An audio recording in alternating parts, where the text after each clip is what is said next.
YouTube, what's going on? I got a video for y'all today. This lady killed her husband. Let's see why she did that shit. Alright, here's the deal.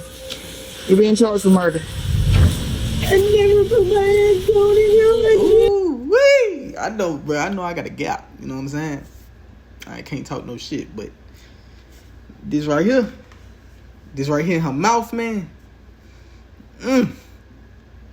That damn gold mine in her mouth. Then she know she did it. She just like, I didn't think I was gonna get caught. Oh shit, I'm scared. You going to jail? You going to jail? This is 37-year-old Nicole Woodard. Just 48 hours ago, police discovered her husband, Daniel Rayburn, brutally beaten and deceased in the yard of his own home. Brutally. Neighbors said that they heard some subjects arguing and possibly one gunshot last night. At first, detectives believed this tragedy was the result of a robbery, but they would be horribly wrong. As the weeks-long investigation began, detectives would uncover a toxic relationship and a twisted conspiracy with Nicole. Beat his ass. Damn, if you see, man, this is the thing, bro. And I ain't saying this on no, like, no misogynistic, whatever y'all want to call this shit. But, bro, if you gonna get a girl, don't get a girl that can beat your ass, man. For real. You shouldn't put hands on each other, period, point blank. But if she gonna at least try to fight you, bro, at least don't get a girl that's gonna beat your ass, man. Because if it's her, that's a big... I ain't gonna say it, but you know what I'm thinking. But in reality, I think it's her. But if that's her, man, you get what I'm saying? That's a big motherfucker, man. At the very center of it all. Whose DNA is going to be on that gun? Now's the time you need to tell me, because there's not going to be another opportunity. You need to tell her that shit ASAP. Tell her this shit right now. If your hands and fingerprints don't be on that gun. Officers in Dublin, Georgia received a disturbing call. A passing motorcyclist reported seeing a motionless body on the front lawn of a nearby house and urgently requested a welfare check. When first responders arrived at the scene, it quickly became clear the man was already beyond saving. She knew that shit. How y'all doing? Blood come across his arm right there. He's laying like somebody he was attacked or shot or something. As first responders took a closer look, the disturbing condition of the man's body became clear. His skin was covered in bruises, insects crawled across his face, and most troubling, a gunshot wound was clearly visible at the back of his head. Even more telling was the stiffness of his body, clearly indicating he'd been dead for several hours. Damn. To the officers on scene, one thing was immediately clear. They don't cover up dead body. What's the world coming to, man? It's a word, man. This was a homicide, and they needed to figure out who this man was and why he was so brutally killed. Luckily, it wouldn't take long before officers began uncovering crucial details. Do we even know his? We don't know his name, do we? Yeah, we ran it. That's as far as that. Okay. We haven't positively identified him. 26 right there. Off that 28 that was ran at this location. Who would come back to? 26 that come back to a Daniel Rayburn. That one, it has Eagle Mobile Park address. The victim was quickly identified as Daniel Rayburn, a 40-year-old father and the homeowner himself. With this in mind, officers would approach Daniel's neighbors, who would reveal information that would prove crucial to solving this case later on. Are you a Roblox fanatic? Microsoft Rewards has a brand new way for you to earn digital... Load up, man. Alright, there it is. I'm so sorry. Have y'all been home all day? All day. Been to the grocery store. Have y'all heard anything over there? Boy, they ready to tell some shit, boy. They ready to tell some shit. They coming out like, shit, what's going on? She got the drink in her hand. She like, man, I'm telling you, they be fighting every week.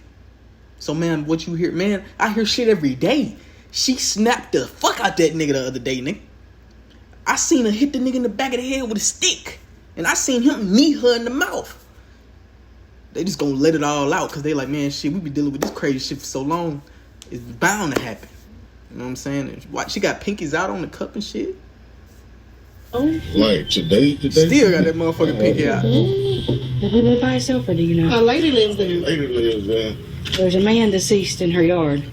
He what? Yard? Yeah, he's dead right there. In her yard? Hell no, man. Is he black? My daughter said she heard somebody arguing Last night. That's not. He said, who you calling? Call me another one. And she said, Mama, it wasn't firecrackers. She said it was a gun. Oh, hell. Oh! Boy, I'm glad I had the top on see this his body? motherfucker. Almost went I'm up. talking about right here near the front. Yeah. Man, ain't no damn way, man. Y'all want to see a dead body? Yeah, he right up there. Go ahead. Look at that right there. Look at that crime scene. Yeah. Man, hell no, man. Oh, wow. This lady lives there with him. Man, she can't. That's the same lady that came. Her name is Nicole. Nicole? Yeah. Is she younger, older? Or? She's younger than us. So I'm 43, so she might be in her early 30s. Early to mid 30s. Oh my God. Who found him? Some passerbys just come by. He's been there for a while. It's out front. Neighbor across the road heard some arguments over here, and about 1 a.m. heard one shot. There's supposed to be a female that resides here by the name of Nicole. White female. You know. See if she's inside. Yes. We'll knock on the door and then see if it's unlocked. We can stick and we do a welfare check. Officers didn't know who Nicole was yet, but she would become a very familiar figure over the coming days. Without wasting any time, officers moved to search Daniel's home, and what they would find inside would soon blow the case wide open. But before we continue, it's worth noting that situations like these can be extremely distressing, not only for those directly involved, but also for anyone following along at home, just like you. If you've ever felt that you need help with mental health, you should know that there are always people you can reach out to. That's why I'd like to I fucking knew it was better help. It's always better help every time, bro. Skip your shit. even someone dangerous hiding inside. There's the door locked. Unlocked. On unit 20 Police department. Police department coming in. Police department.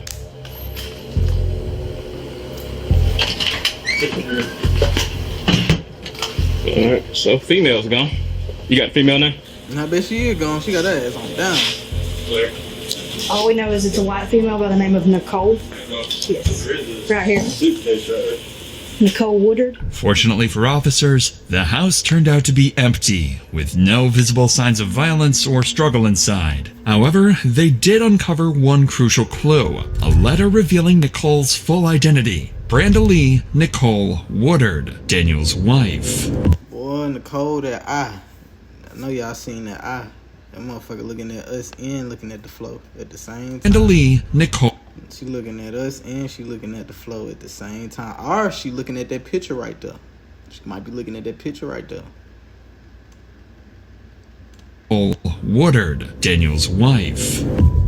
This discovery immediately opened up new leads for investigators, but officers were about to catch another clue. One of the paramedics on the scene would recall encountering a woman with the exact same name just hours earlier. What y'all know about it? I don't think the neighbor's saying that they heard subjects arguing last night and a possible one gunshot. And see if here. Yeah, they said it's supposed to be a white female staying with them. First name by Nicole. We went in and cleared it. Nobody ain't in there, but it's a letter in there with her name on a piece of paper with Nicole Woodard on it. That name, we just picked up a person at Applebee's with the same name. 37 years old. Had a seizure, throwing up.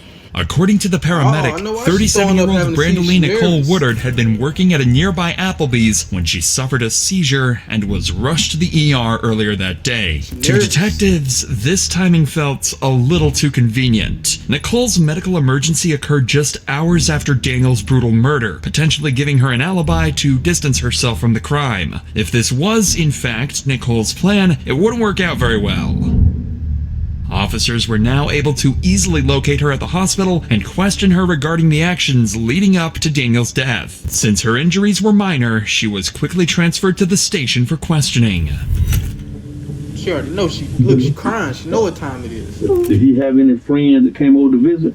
Once in a blue moon, we'd go over and hang out with Tim and Sylvia, but we hadn't seen them in a couple of months. Other than that, you can't tell me anything else that you might know? I tell you what she could tell you.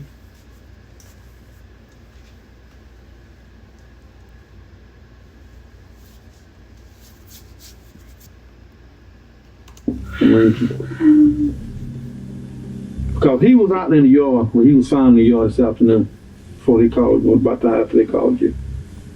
He was found out in the yard. Nobody called me. I mean, how did they get in contact with you? The officer showed up at the hospital. Well, I'm saying you got in contact. They got in contact with you at the hospital. Okay. So, other than that, you hadn't seen him none before that. I hadn't seen him at all today. Even though Nicole insisted she had no idea what happened to Daniel that night, her demeanor told the detective a different story. Her shaky voice and uneven answers indicated extreme nervousness. She seemed on edge, uncomfortable, and far from natural. These subtle cues could mean one of two things. Either Nicole was genuinely shocked to learn that Daniel was killed, or she was hiding something. She did that shit. This detective strongly suspected the latter and intended to find out exactly what Nicole was holding back. And you don't know anybody that might have been he'd had problems with or giving him problems, anything like that? No. How was he on the job? I mean, he had problems on the job, anything like that? That you know of? I mean, we don't know if anybody actually done anything to him or whether he might have just fell and passed out or whatever. That's why I asked you how much did he drink last night? I don't know. Well, you said you drank a bottle. I was drinking last night. What was he drinking? He was drinking beer, sir. I'm telling you, sir, I'm scared. I know I did it. I'm not gonna tell you I did it, but I swear you know I did it like I know I did it. Look at me in my eyes, sir, if you can. If you can, sir. See, that's crazy, bro. Imagine killing somebody, just leaving the body outside, sitting there lying in the interrogation room, knowing you did that shit. You trying any and everything, like, man, please just let me get out of this one more time. No, you ain't getting out that one, man. You ain't getting out that one. We know what you did. You Danny Glovered. I just be saying he shit ever drunk alcohol to the point where he would fall out? Yes, I told you. But he hadn't drank like that since. I mean, he might drink 2 or 3. Well, if that's all, if that's it, is there anything that you tell him? According to Nicole, she and Daniel had been drinking the night before when a verbal argument escalated into a physical altercation. However, she still insisted that he was alive and well when she left. Ultimately, detectives weren't able to get any useful information from Nicole and had no choice but to let her go. However, unbeknownst to Nicole, this was only the beginning of a very long week. Damn! You ass, man. You just want to watch TV. Shit. Back at the crime scene, officers continued collecting evidence to determine who had been at the home at around 1 a.m. Now, with a search warrant in hand, officers moved into Daniel's home, hoping it would hold the evidence they desperately needed. Go ahead and lock this door back. I know the pastor out there, Danny, he said he's been counseling them. I guess they've been. Oh, they didn't have a problem with what she said. He told them a good thing. We do. Looks like she. What the fuck did he say? What the fuck did he say? Did you hear that nigga sound? He said, blah, blah, blah, blah, blah, blah, blah, blah, blah, blah. What the fuck did you say, man? I don't understand that shit, man. Wait, her stuff out. Yeah, that's what I ain't seen no female stuff in there. They got listed as leggings. The nun was in here. Well, it's got listed as But either way, shorts and capris, he said leggings, comfort fits, pants. Like I said, the place ain't tore, ain't no blood nowhere, except out there.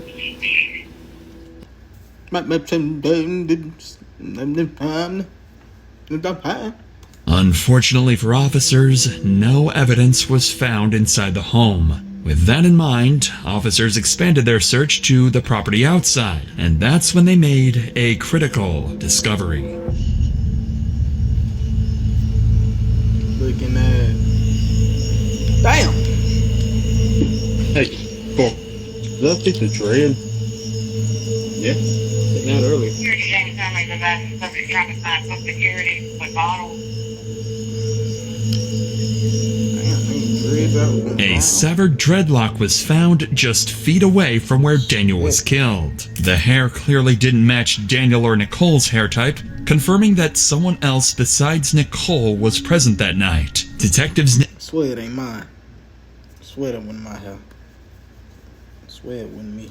Promise.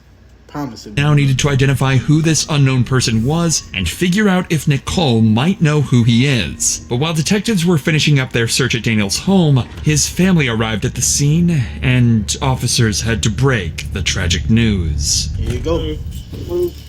Let's go. All right. Can I help y'all with something? Yeah, this is my son. Hey, Mr. Dan. Let's go. Go. You doing all right? Yeah, I remember you, but I can't remember your name right Matthew, all right. We had pacifier, see somebody laying down, and they called me out here, and that's when I seen him. Was he married or anything? He was living with a woman. What was that woman's name? Nicole What to call Poison Bitch. Excuse me.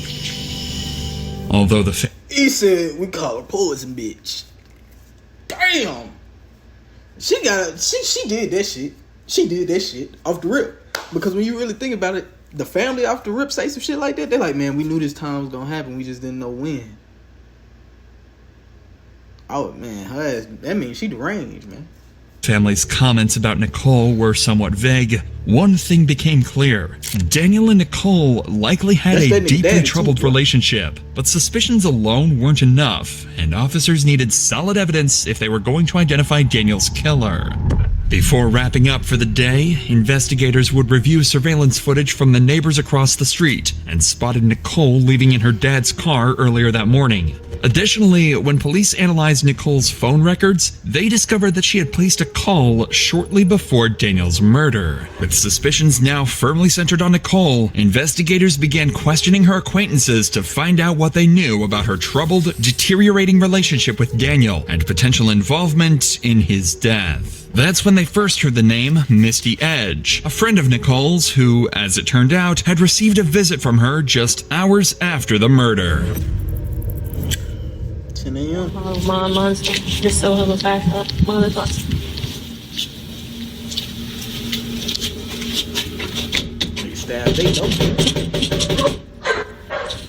They ain't gonna buy it, are they?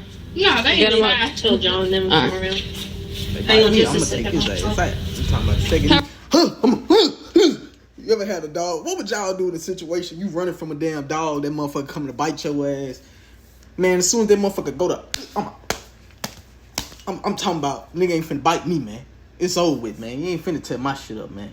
Fuck that. Hell nah, man. Imagine that motherfucker get hold of that arm. You ever been running from a dog and that motherfucker this close to biting you, you just get over the fence? Terrible, nigga. Heart racing. Scared.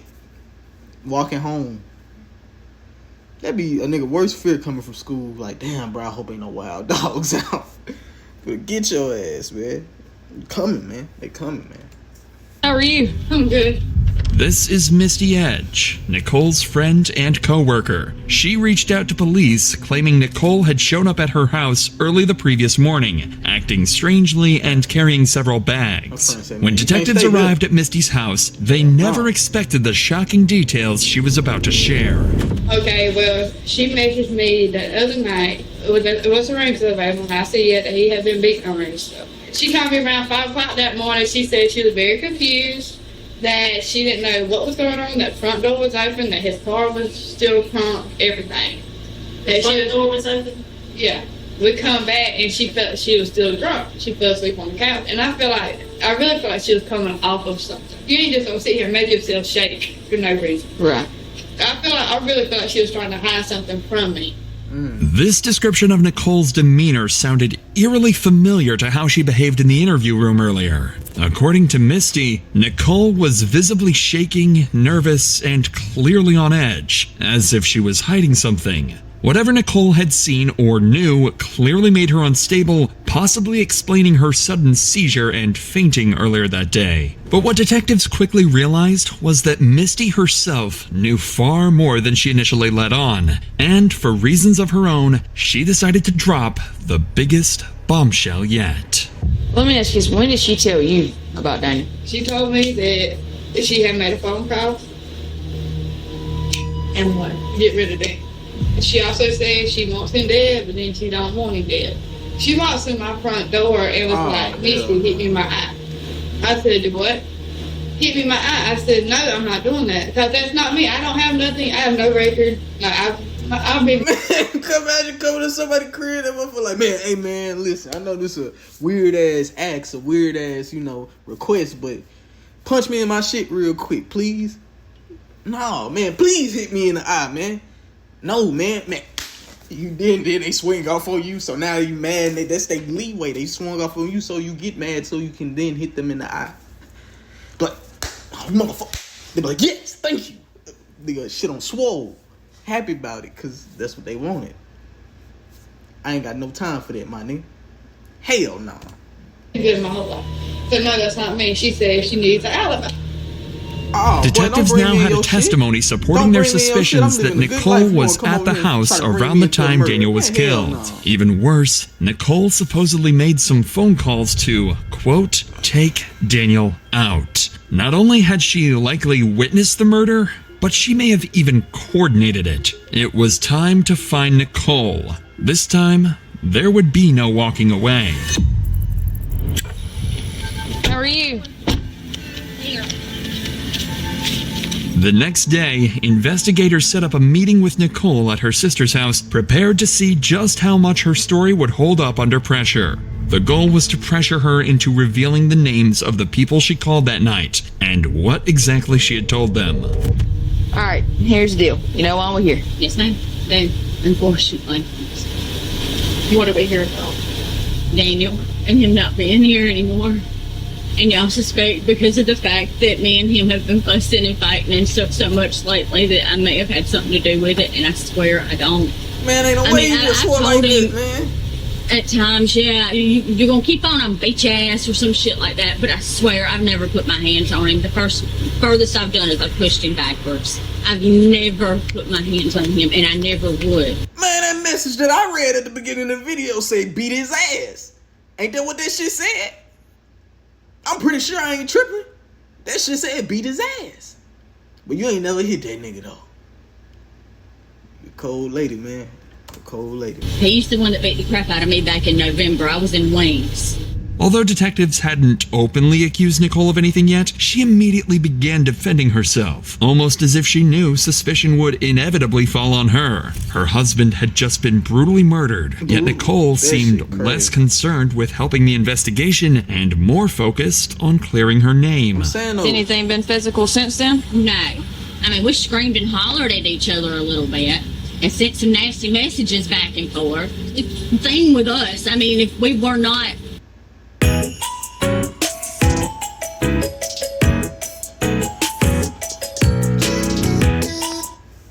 Fuck was that ad anyway? Type of free shit. See, YouTube be having some weird shit going on sometime, man. They'll give you an ad talking about some damn Morgan and Morgan. Then you get an ad, it's damn anime women character cartoon shaking ass to some damn joyful music. What type of shit is that, man? Pick a lane, YouTube. What the fuck? This shouldn't even, I don't even think that ad was reasonable to put on there. What the fuck, man? Come on, man. We trying to hear about a lady killing her damn husband. Y'all want to show anime cartoon shaking ass with joyful music playing, man. Come on now. Shit. Gurring at each other, there was something wrong. As Nicole painted a harrowing picture of domestic abuse, her explanation seemed carefully chosen to cast Daniel in a negative light, almost as if she had hoped investigators would see her as the victim. And while parts of her story may indeed be true, detectives sensed that she was subtly deflecting blame and possibly laying the groundwork for a future legal defense. But investigators would see right through this tactic, and it only made them push harder to uncover what Nicole was really hiding. Brady, how did he die? You just said, we fussing and fighting. I don't know. But you just said just a second ago, while we're here, you think we have something to do with this. I've been told 3 different things. I've been told he may have had a heart attack in the yard. I've been told he was beat up. And I've been told that they don't know what the hell happened, just that he was found in the yard. Man. You killed that man. When did we know more? I don't. Listen to me. It's always better, and I know you talked to the detective the other day. It's true that things have changed, and we know some stuff that you did. We need you to come forward and tell the truth. I've called and talk to people and stuff. And I've told him at times, I love him, I hate him, get me out of here, stuff like that. But I've never hurt him. I swear, I would never put my hands on him. Listen I to love me. him. Look at me. Look at Damn me. crocodile tears, man. Like Sergeant Rose just told you. Damn yellow ass We teeth. no more. We want to hear your side. And I'm telling y'all, I didn't I know hurt your side. him. I did not touch him. I did not go out. I did not. You know who did. You did And that. it's time for you to tell us who did this to him. The stress was clearly getting to Nicole. Detectives made it obvious they knew she wasn't telling them everything, and the pressure was starting to show. Visibly nervous and beginning to break, Nicole was about to give detectives exactly what they came here for. I suspect that my foster brother may have had some. You need to suspectfully put that damn cigarette pack down, man. I seen that bag, the damn box of Marlboros, man. Yeah, gonna be talking out your throat, man. Adopted brother may have had something to do with it because I did call them and I did ask them for help to get me out of there. Why do you suspect that he had something to do with it? Because they've all said before if he kept on hurting me, they were going to do something. And the last time that we had a fight, they come up, he bitched him out, and that was it. Randy, we know that you have made a phone call to somebody. I called Tops, which is Hewlett Green, and I asked him if he would come over and calm me down and stuff. No, yo, that cap boy, you finna tell just then if he would come over and take care of him, nigga. That's what it was. If he can come over and take care of him, if he can come over and finish him, Mortal Kombat. You know what I'm saying? Told on yourself, talking about calm you down. You had to fix yourself, nigga. You sitting crisscross applesauce in the chair right now. You damn near sitting in the same chair I'm sitting in, but my shit ain't white on the edge, and my blue a little bit darker, and I ain't no murderer. You know what I'm saying? I called Andrew and Tom and told them to come over and find out what was going on. And Andrew and Tom said they couldn't get there anytime soon. Why were you wanting them to come over there? What were you wanting them to take care of? Not him, not like that. I swear, nothing like that. That's what you just said. I wanted them to calm him down. What is that? Not like that. We know you said. I didn't want them to hurt. No, I did not. All right, so what? I did not. Nah, you did. Listen, Don't start crying. There was camera footage across the street, so let's talk about it, okay? I never saw anything happen. I heard him out there fussing and stuff, and then they left. Listen to me. You know more about what happened. I have my suspicions, but I don't want to accuse anybody of anything. You know more about what happened. Now, you give us the runaround already. No. You have. And that points fingers at you. That raises red flags with you. Nicole would finally loosen up a bit, giving detectives a couple of names, but that alone wasn't enough. Detectives still needed to find out who actually pulled the trigger. What did you see and what did you hear? I heard shouting, and I've heard all the fireworks and all that shit. That is all I've heard. What kind of shouting? You called something and ordered something on that phone. What did I order? Because I haven't ordered anything. How do you think the guys would have come over there and done something? Because he was being an asshole to me What did again. you I mean, tell? I just told him, I said, y'all just get him to stop. Y'all, I can't take it anymore. Y'all can get me. Y'all just get me out of here. Don't you want justice for him? Yes, that's why I'm telling you. He was left laying in the yard. That's why I'm telling you. I'm giving you the names that I have. Do I need a lawyer? Despite Nicole bringing up her right to legal counsel, detectives weren't ready to give up yet and moved in closer, physically encircling her and increasing the pressure. And it's a good thing they did, because Nicole was seconds away from finally breaking down and confessing. I called them and told them to come beat his ass. I was fucking tired of the bullshit. But I didn't think that they would do it. They've never done it before. And then I was scared. And I didn't know that he was dead. I swear to God, I did not know that he was fucking dead. I did not. I thought that maybe they just fucking robbed him up. Bro, if y'all relationship that crazy, why don't you just leave, man? That shit that's crazy. You go through all that and even kill somebody, bro. And you could have avoided all this by just leaving. Life gonna figure itself out. Cause that's insane, bro. Breathe, breathe, breathe. They just rubbed him up a little bit and they come in a little while. That's why I fucking stayed in the house. I figured he would come in and he'd be like, yeah, your brother fucking beat my ass. I'm sorry. I'm sorry, I didn't mean to I was scared. And they had already told me before that if they beat him up, they got told on I was in trouble. But like I said, they never did it before, and I've told him multiple times, y'all just gonna beat his ass. I'm fucking tired of it, and nobody ever did. The only thing that's ever happened was I ended up calling the cops. Did you go out and check on him and make sure he was all right? No, I did not.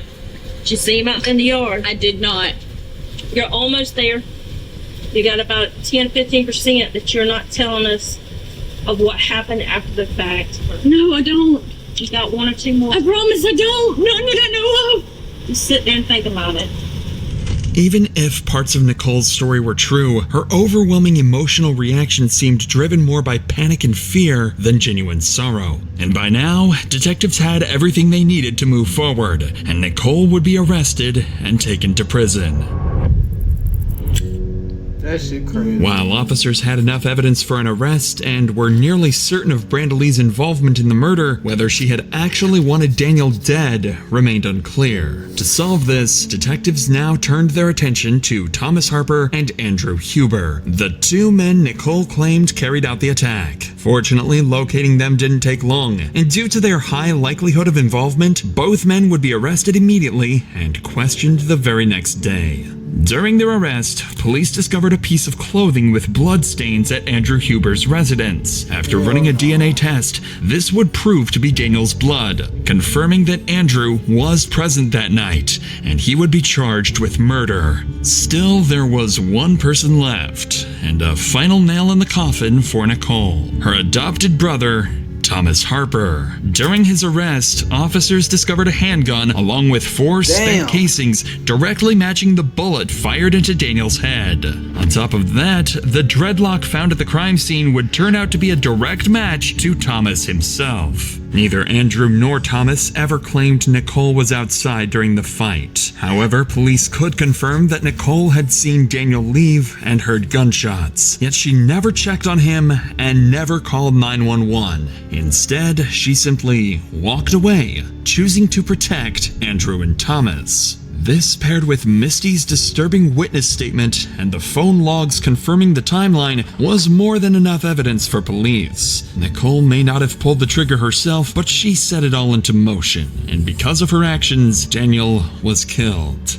In the end, justice caught up with all 3. Andrew Huber was convicted of felony murder and sentenced to life in prison without the possibility of parole. Nicole and Thomas Harper both pleaded guilty to voluntary manslaughter, likely receiving sentences ranging anywhere from 10 to 20 years in prison for their roles in Daniel's brutal death. Send their ass up the road, man. You do the damn wrong shit, man. You got the consequences that come with that shit. It just is what it is. It is what it's gonna be. Rest in peace to that man. And man, just leave if it get that bad, bro. You don't gotta stay. Man, guy, whoever it is, woman, lady, whoever. You don't gotta stay. You're choosing to. But I'll hold it y'all on the next one, man. I'm out this thing.